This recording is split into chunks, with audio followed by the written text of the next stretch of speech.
Hi everyone. Today we'll talk about spring a little bit more since the seasons are changing. The most popular poem about spring is I Wandered Lonely as a Cloud by William Wordsworth. I studied British literature when I was in college and I loved his poems because, like me, he loved nature. My degree is actually in biology. This poem is also known as Daffodils, and it was first published in 1807. At the end of the video, I will have a little interpretation of the poem. It beautifully captures the essence of spring and the joy that comes from the renewal of nature. This video was inspired by it. As I visit my soon-to-be abundant garden, a host of tender shoots greet me. Each tiny sprout is a promise of a new life, a delicate hint of a bountiful harvest to come. Soon there will be lots of activities in this garden. It will be a scene of remarkable complexity and beauty, a perfect reflection of nature's bounty and harmony.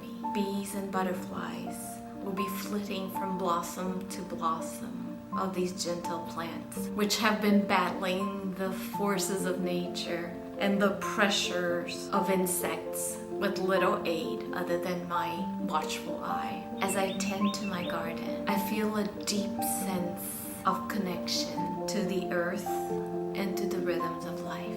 Each seedling is a testament of the power of growth and renewal. And as I gaze upon this abundant garden and all of its potential, I am struck by a profound realization that just as my garden is reborn each year after cold and darkness, despite predators, so too could we experience a renewal of the soul, a rejuvenation of our wills with the help of a little friend. So let's take our inspiration from the garden and let its beauty remind us that life is full of promise and possibility, and that even in the midst of the autumn of our lives, we can find joy, meaning, and purpose. Just like the garden, we too can achieve a bountiful harvest of love, friendship, and fulfillment if we tend to our souls with care, curiosity,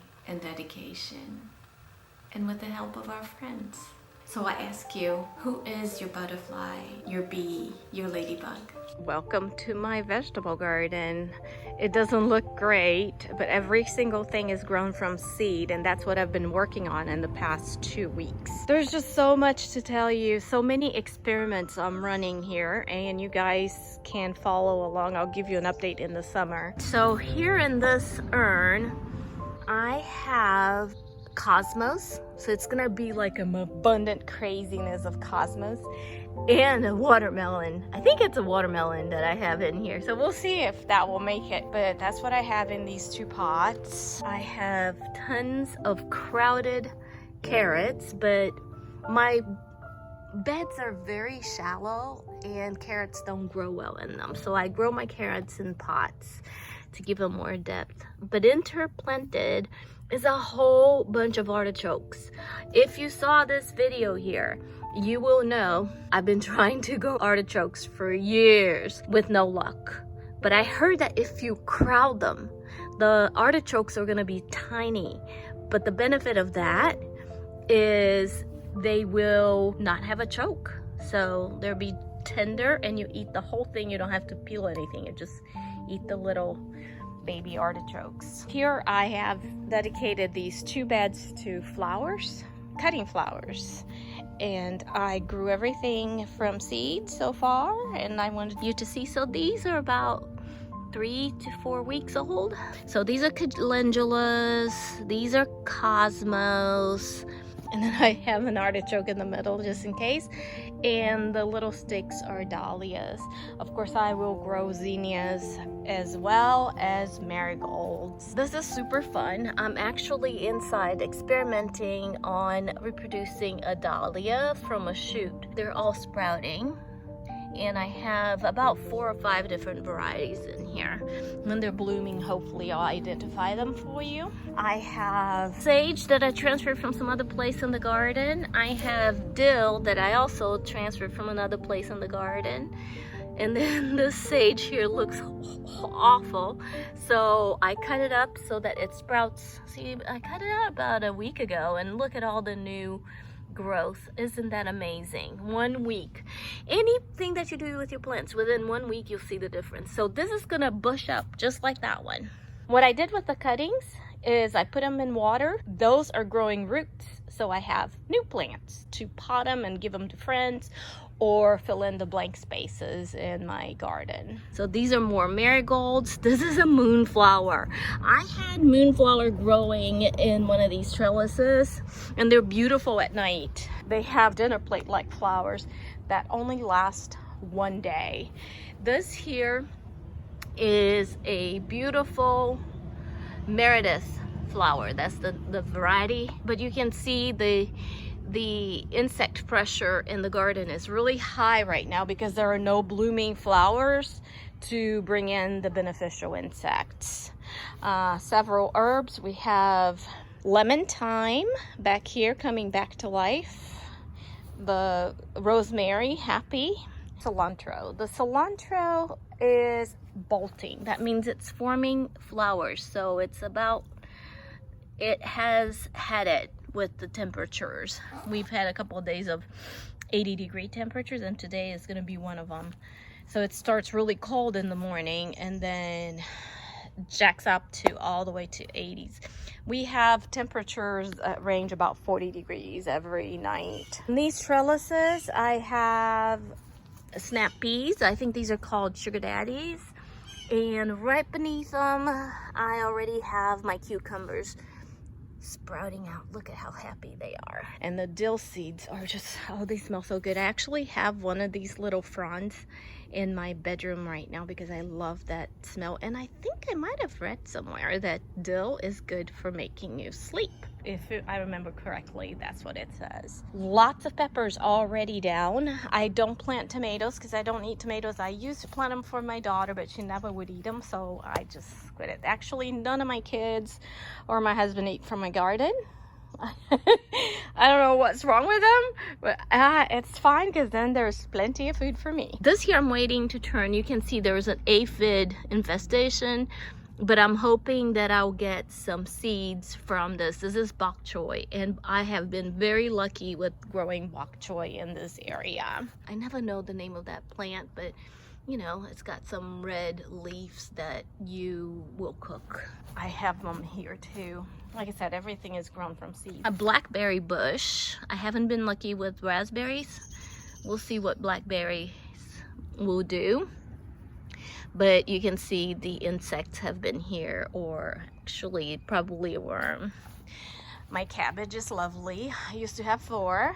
And there's only 1 left now. All cruciferas are cold temperatures, and they're not gonna do well in a couple of weeks when it starts to warm up. My asparagus bed, and the asparagus, I have about 4. I had a fight with the squirrels and was able to salvage 5 of my 53 corms of begonias. Kale, and I have some mushrooms spreading out there on my celia over here. I hope to be able to get some mushrooms from it. I made this bed. I didn't have enough of the wood chips, so I used paper, which is wood, right? I've inoculated it with the pink and the blue oyster mushrooms, which are delicious.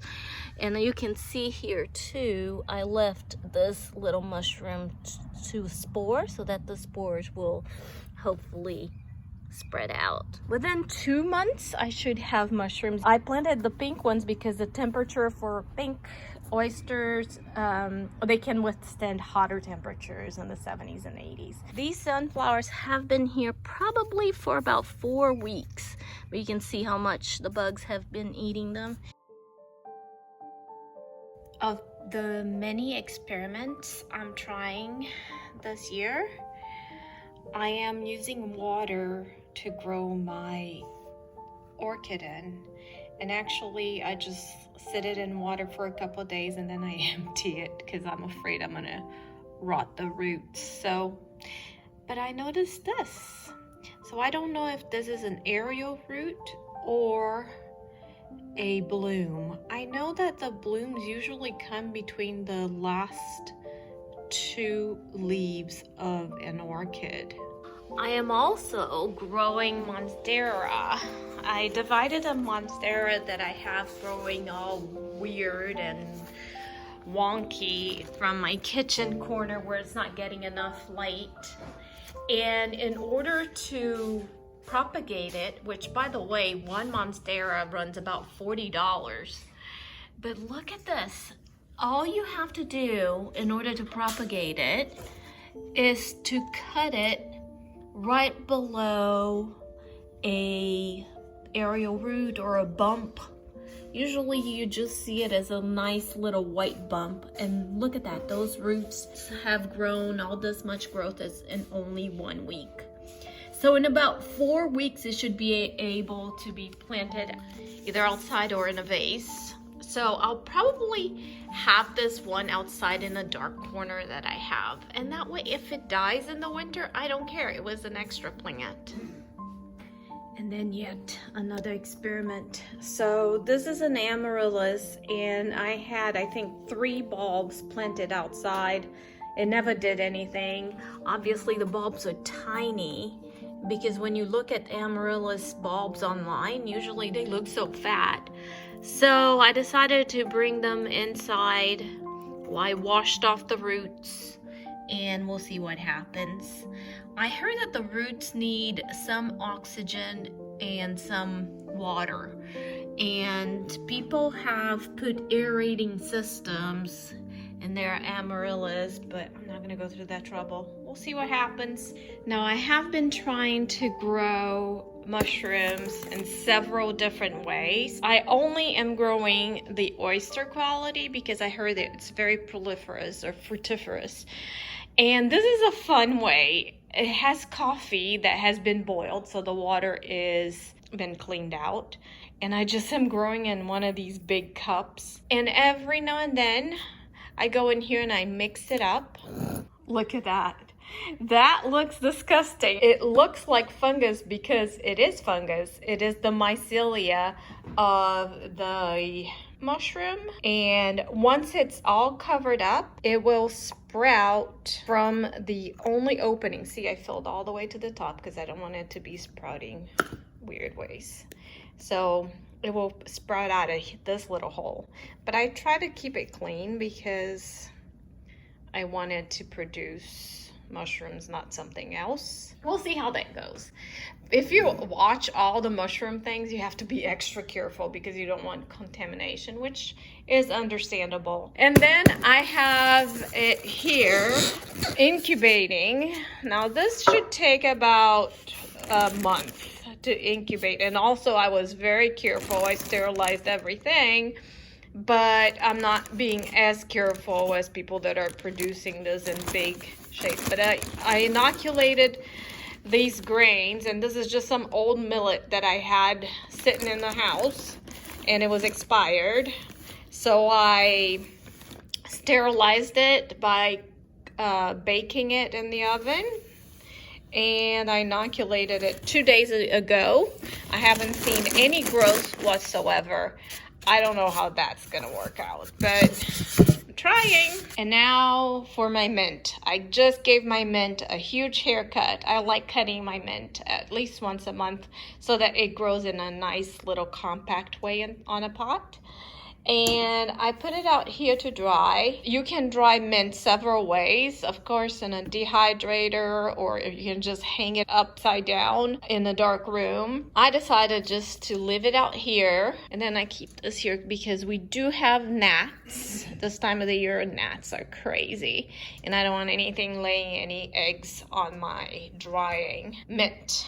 Either way, I might use it before it has a time to dry because I like mint tea and I use it several times a day. This morning I had a boiled egg with mint and mustard. Yes, it doesn't sound good. Say anything until you try it. I am creating a little window garden, but I am actually propagating my rosemary. This here is just my cilantro, so I don't have to go outside and grab it.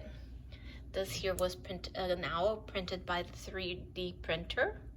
And I put it on this plate because it has the little holes in it that kind of reflect the little dots on this little cup with an orchid in it. Also, this one has soil in it, but I have been watering it and then letting it dry and so on and so forth. This is my sage, and I have lots of sticks in there. I know I have roots. So here are my grow lights. You will see gnats going around, and I bought one of these little things from Amazon that it emits some sort of, I don't know what it emits, but it attracts the bugs, and then there's like a little sticky paper in the back. But for now, I know that it's temporary. These are some peppers. Even though I have a ton outside, I still have room to plant some more, and I might pot some up to give away to my neighbors once they're nice and healthy. These here are celosia, and I've never planted celosia before. They're super tiny seeds. Obviously, they're super crowded here, but I'm out of soil. I try to transplant them so they all have some room. So we'll see what happens. That's what I did with my time in the past 2 weeks instead of making videos for you guys. I wandered lonely as a cloud by William Wordsworth. I wandered lonely as a cloud that floats on high over vales and hills, when all at once I saw a crowd, a host of golden daffodils, beside the lake, beneath the trees, fluttering and dancing in the breeze. Continues as the stars that shine and twinkle on the Milky Way, they stretched in never-ending line along the margin of a bay. 10,000 saw I at a glance, tossing their heads in sprightly dance. The waves beside them dance, but they outdid the sparkling waves in glee. A poet could not but be gay in such a jocund company. I gazed and gazed, but little thought what wealth the show to me had bought. For oft when on my couch I lie in vacant or in a pensive mood, they flash upon that inward eye, which is the bliss of solitude. And then my heart with pleasure fills and dances with the daffodils.